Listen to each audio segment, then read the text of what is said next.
something out. Well, as the end of the year fast approaches, small and medium enterprises are looking for different ways to improve and maximize profit margins from the festive season. 2016 has been a tough economic year for many small and medium-sized businesses, with many having faced various challenges that have affected their survival, and this season can offer some relief to their cash flow. Mags Ponnan is head of customer value propositions at FNB Business and helps us to unpack that. Mags, thanks so much for your time today. I mean, I think it's an understatement just to say how tough the year has been for all of us and for small businesses, those who survive. It's almost a miracle. But what are some of those challenges before we get to how they can maximize? Absolutely. So in the past year as well, there's been a lot of, whether it was economic or you name it, there's been a lot of factors actually impacting them as well. So one of the main concerns were actually their customers as well. Affordability was a problem. Yeah. So the cost of inflation as well has been quite a problem for a lot of consumers as well, and obviously their affordability as well now became in question as well. So that is why in terms of spending power, that was a problem. Yeah. Cost of electricity, actually, you name it, the operating costs as well actually kept on going up. So the entrepreneurs, the SMEs as well, had to find a way to kind of find a balancing act between catering for their increasing costs as well and catering for their decreasing revenues in quite a few areas of their lives as well. Okay. So it was quite an interesting balancing act for them this year.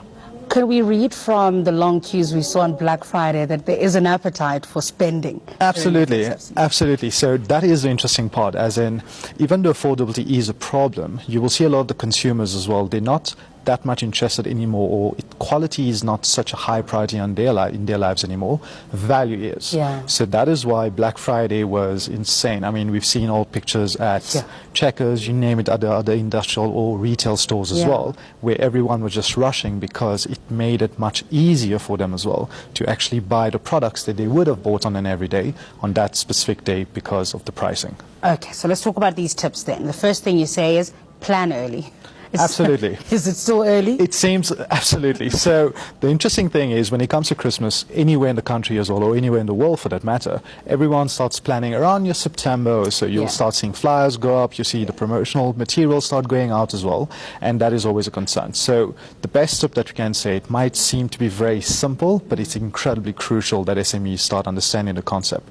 Planning early is incredibly important for your business, not only for the festive season, but for the rest of the year as well going ahead. It's always good to have a 3-4 month gap before you start prepping.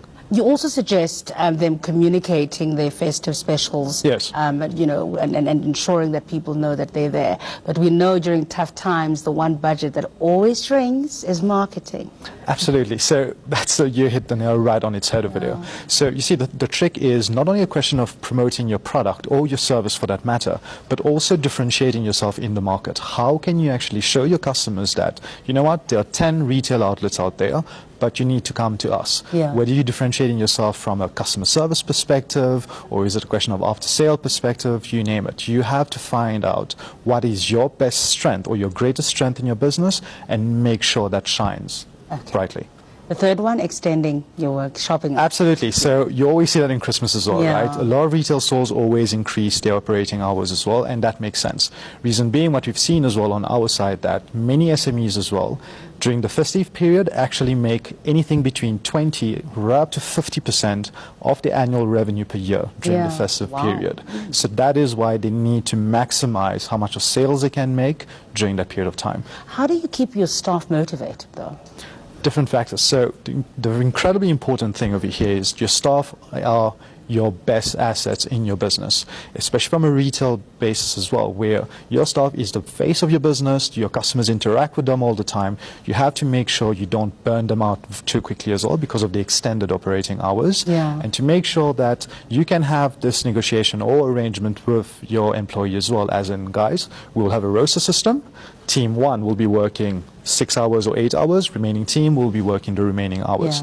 Another way to actually do that as well is from an incentive basis. It's always good to keep them motivated and remunerate them decently as well, or in line to how many hours they are actually. Okay, and very briefly, the e-commerce platform, because that's incredibly important. Big, right? Absolutely. So we keep on seeing the growth in e-commerce in South Africa as well, where we're now seeing that in year 2015, for example, up to 7.5 billion rands was spent on online sales.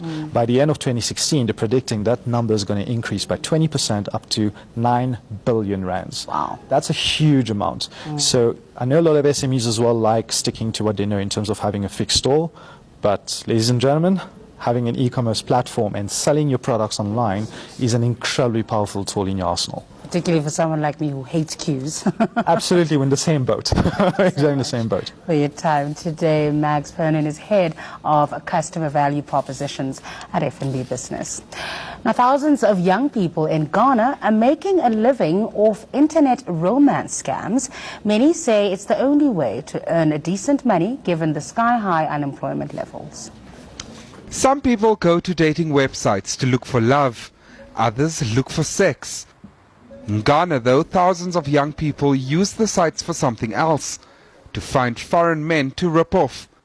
They create aliases using profile photos of porn actresses, then start chatting online. Once trust is established, they ask for money. When they go to the internet cafe, they go to a dating site, and when they go to the dating site, they just meet so many desperate men, divorced and stuff. So they just chat with you and they just get your mind.